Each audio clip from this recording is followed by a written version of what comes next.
to India. I grew up in Australia where awareness is very big about a lot of things, from pap smears to going to the gynaec to getting your breast checked. It was never taboo, so for me, since I was little, I would always be on my way to the doctor, or in school we were taught how to give ourselves a breast check. So I'll start from there. I was 16 and I checked my breast because I was told in school that's what you have to do, and lo and behold I found a lump. And I was like, oh my God, what is going to happen now? So I've had 3 lumps removed, but they weren't benign, so thank God. But then my mother got breast cancer, and she fought it. And first stage, she caught it, and she won. She's a survivor as well. But obviously, thank you. But because it's now hereditary, I have to make sure that I keep getting checked again and again and again, and that's okay.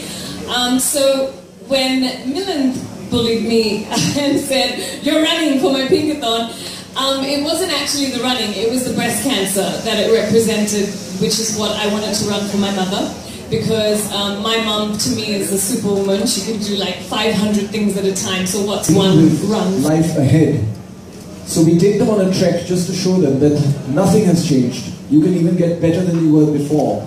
And each of them gets a medal that says, "I love Pinkathon and I inspire." And really, some of the most inspiring participants at the Pinkathon. I'm a survivor, but that's not my definition. I'm a woman, but that's not my limitation. Thank you, cancer, for making me fearless. Thank you, Pinkathon, for not leaving me nameless. Friends, when I got my cancer for the first time, I was in a total why me mode. But then, when it came visiting a second time, I said enough is enough. Now I've got to change my life script from a horror script to a happy one.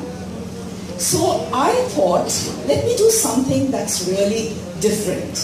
And you know, there were people coming to me and saying, "Ma'am, it was nice knowing you." I said, "Hey, where am I going?" And I was looking for some, people to cheer me, and I was getting bon voyage confetti. That was very upsetting. So I decided I would bring some action into my life. So I have been a writer all my life, but then I wrote this strange book with a strange name called "To Cancer with Love, My Journey of Joy." Right when I was getting chemotherapy, I told the sister, "Can you give me my laptop? I got to begin my book." So when it hit the market, people said, "Cancer and joy, what about Anand, sacrifice, crying, and then dying?" I said, "Look, I've decided to outlive my doctors." So I got to write. So, at first people were very skeptic. They said, "What is this book about?" And the only reason I'm showing this to you is that "To Cancer with Love, My Journey of Joy" has become a bestseller. And that is to say because people's attitude towards cancer has changed. Earlier, it was supposed to be a grim word. Here's this woman talking about not one cancer, but 2 breast cancers, and saying, "Oh my God, the rest of my life is going to be the best of my life." So from all over the world, women started writing to me, and they said, "Oh my God, this book has given us so much of courage." Really happy to share with you that I was asked by many people to do something more.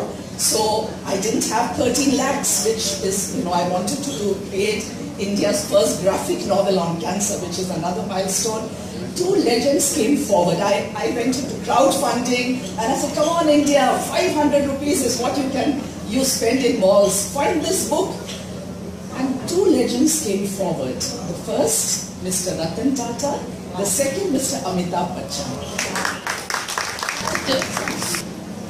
No, but I'm an Indian woman, and that is so much better. Oh, wow. And thank you.